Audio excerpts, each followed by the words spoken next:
What up, Elmore streamers? It's Dolly Boy 1923, aka Pixel Donkey.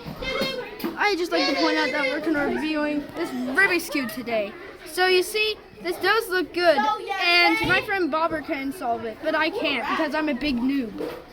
But like I said, now let's watch how Bobber can solve this.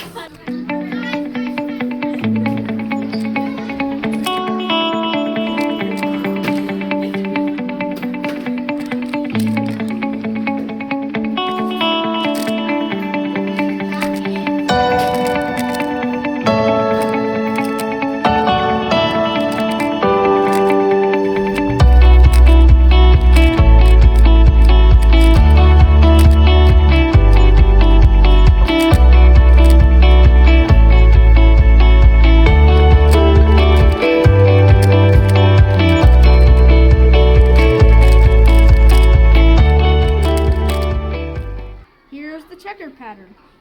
Here is the checkerboard pattern. And I was using magic to speed up the process.